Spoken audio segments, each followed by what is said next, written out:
বাংলাদেশ সেনাবাহিনীকে বিচারিক ক্ষমতা দেওয়ার বিষয়টি নিয়ে একটি প্রতিবেদন প্রকাশ করেছে কলকাতা ভিত্তিক পত্রিকা আনন্দবাজার অনলাইন।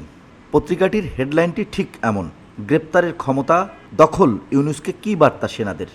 আনন্দবাজারে বলা হচ্ছে, রাষ্ট্রপুঞ্জের মানবাধিকার শাখার একটি দল এখন বাংলাদেশে ঘুরে ঘুরে বিক্ষোভ দমনের আগের সরকারের বল প্রয়োগ, মানবাধিকার ভঙ্গ এবং প্রাণহানির ঘটনাগুলো খতিয়ে দেখছে। পত্রিকাটির ভাষ্যমতে, সেনাদের হাতে গ্রেপ্তার ও জরিমানা করার ক্ষমতা দেওয়াকে অন্তর্বর্তী সরকারের ব্যর্থতা বলে মনে করছেন অনেকে। কারো কারো আবার ধারণা, অন্তর্বর্তী সরকারকে সরিয়ে বাংলাদেশে পুরোদস্তুর সেনাশাসন কায়েমের পথে এটা প্রথম ধাপ। যদিও অন্তর্বর্তী সরকারের তথ্য সম্প্রচার উপদেষ্টা নাহিদ ইসলাম বুধবার দাবি করেছেন, গোটা দেশে আইনশৃঙ্খলা নিয়ন্ত্রণে আনতেই সর্বত্র মোতায়েন সেনাবাহিনীকে এই ক্ষমতা দেওয়া হয়েছে মাত্র 2 মাসের জন্য। মাত্র 2 মাসের জন্য যে সেনারা এই ক্ষমতা ভোগ করবে, সেটাও মনে করিয়ে দিয়েছেন কোটাবিরোধী ছাত্র আন্দোলনের নেতা নাহিদ। রাষ্ট্রপুঞ্জের মানবাধিকার শাখার একটি দল এখন বাংলাদেশে ঘুরে ঘুরে বিক্ষোভ দমনে আগের সরকারের বল প্রয়োগ, মানবাধিকার ভঙ্গ এবং প্রাণহানির ঘটনাগুলো খতিয়ে দেখছে। অন্তর্বর্তীকালীন সরকার চাইছে এমন কোনো ছবি যেন তাদের কাছে না পৌঁছায়, যাতে সরকারের মুখ পড়ে। 5 আগস্ট আগের সরকার ক্ষমতাচ্যুত হওয়ার পর আইনশৃঙ্খলার চরম অবনতি হয়েছিল।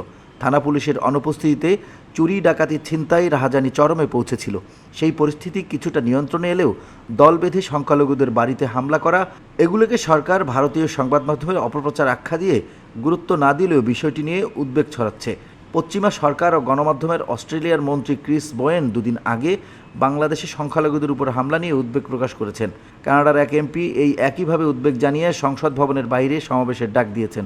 পশ্চিমা কিছু মানবাধিকার সংগঠনও বাংলাদেশের সংখ্যালঘুদের উপরে নির্যাতন নিয়ে সরব হয়েছে। কেউ কেউ রাষ্ট্রপুঞ্জের দপ্তরে চিঠিও দিয়েছে।